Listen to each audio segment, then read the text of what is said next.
What's going on, guys? Welcome back to the channel. You're watching a Seth Shoots video. Pow, pow, pow. Today, we're gonna do a simple topic. Let's talk about what should your first gun be. I've had a few guns here or there. I've owned and bought a few, collected, so I've had a good range of guns at this point. And there's a lot of things you can consider when it comes to what gun you might want. You know, round count, how expensive, distance, size, caliber. A lot of things do come to mind.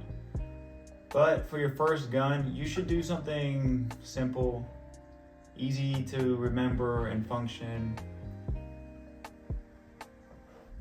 And first thing we should start with, just right off the bat, is what you definitely should not get.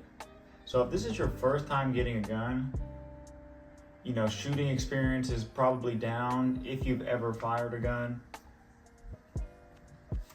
Some kind of semi-automatic rifle is what you definitely should not get. So right off of the gate, I know these are going to be something that you might see a lot on Call of Duty.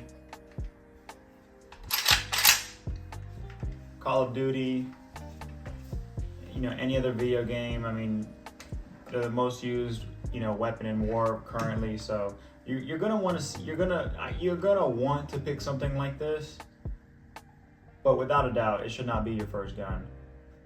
You're gonna have really bad and weird techniques that you probably won't be implementing correctly, that simpler guns give you better fundamentals on. So yeah, first gun shouldn't be any kind of semi-automatic rifle. And while we're at it, it shouldn't be a semi-automatic shotgun. That's even probably worse. So we'll go ahead and get that off the table. I mean, at the end of the day, if you did pick a semi-automatic rifle, you'd be fine. If you had a good teacher and you had your head on your shoulders, you'd probably learn pretty quickly.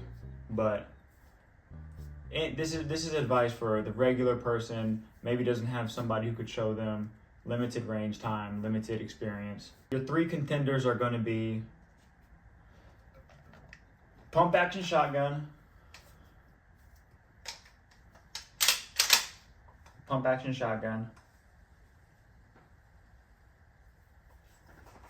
This is a Remington 870 with a long barrel.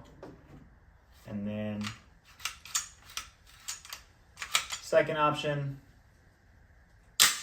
9mm pistol. Don't know if this is coming up good. 9mm pistol. And then third option, nice and simple, bolt action rifle. This one happens to be a Mosin Nagant, which probably is an even better first gun. This is an M44, 1944.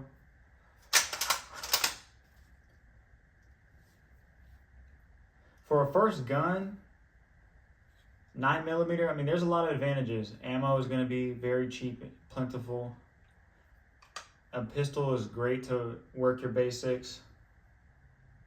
Low recoil, plenty of easy fundamental shooting, videos you can look up. The information is very easy to find and implement.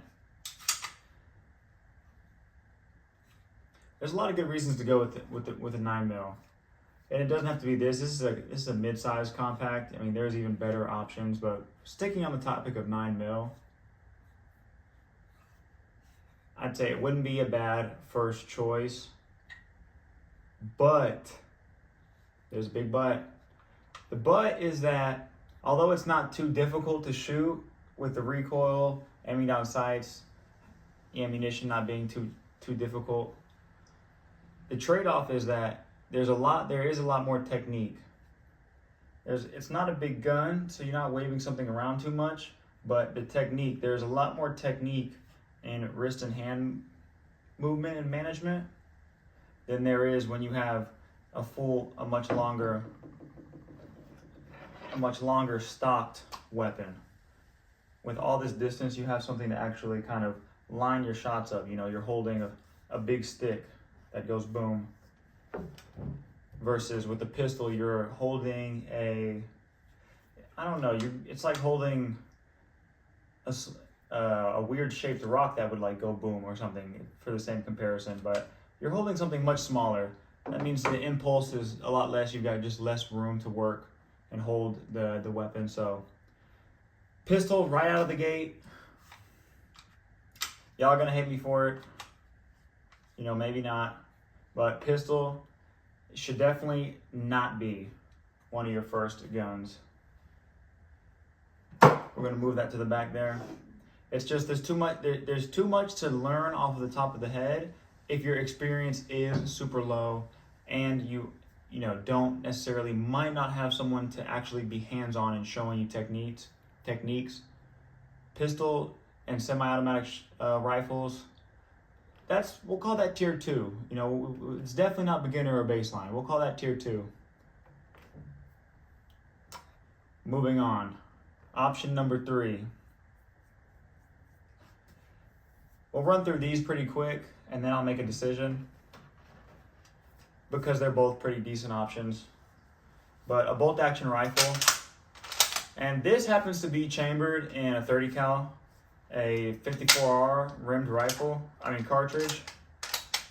So this happens to be a big bore, war surplus rifle. So this itself is not a good example. They're cheap, so at the end of the day, you're buying a cheap gun. What's the worst that could go wrong? But any cheap, smaller bolt-action rifle,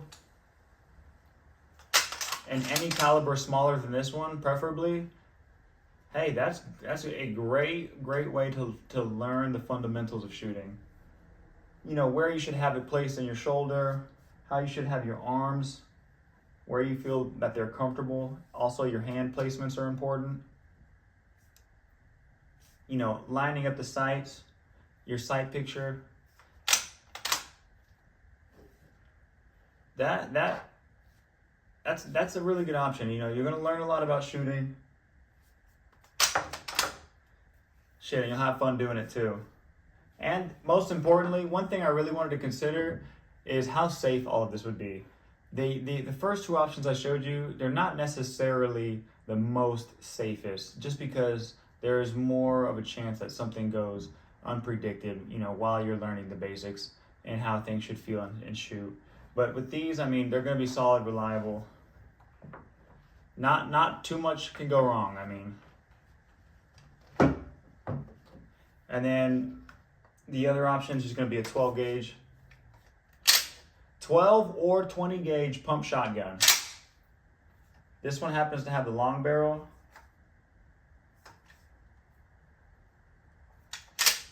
This one has the long barrel. It's an 870 from 2020. I don't know. What year did I get this thing?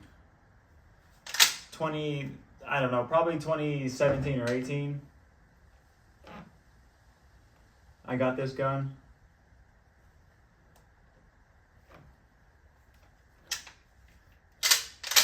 So yeah, man, a 12 gauge pump shotgun is essentially what I learned shooting on.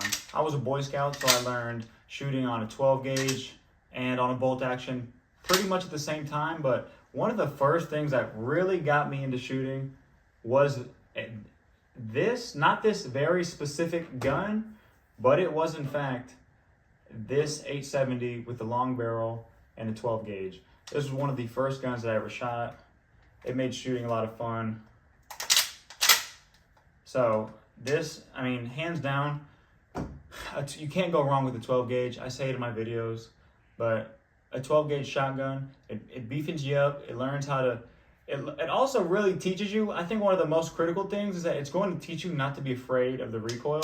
A lot of people get really afraid of the recoil and how guns might feel, you know, after they go off. But when a 12 gauge breaks you in, it's going to be the hardest impulse, but once it breaks you in, you know, it's smooth sailing after that. Not only getting used to the recoil, but switching to any of the lighter calibers, you're gonna shoulder the gun and fire, and it's gonna feel like nothing. So this, granted, you have to be a little bit of a bigger person, but there's really no excuses, because even my sister, she was about 150 pounds, 130 pounds. She could shoot a 12 gauge fine. So it really comes down to technique. You're gonna wanna really just get behind your rifle, your shotgun, put it into your shoulder. And I always tell people to lean forward. Lean forward before you shoot.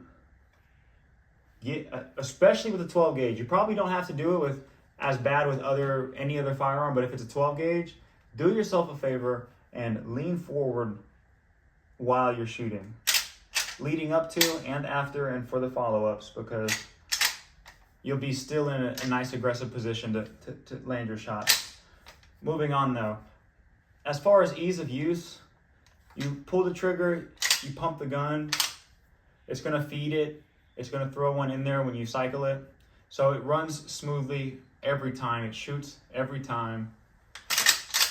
And a lot of times you hear that with guns, people say they shoot reliably, and they do, but things can go wrong here or there. But the biggest thing is that the tolerance for allowing something to go wrong with some of the more finer pieces of firearm, you just open the door for anything to go wrong. When it comes to these pump and bolt action rifles and shotguns, as long as you throw grease in the action and muscle the action down and forwards, you know, you're probably going to get a reliable feed and extract.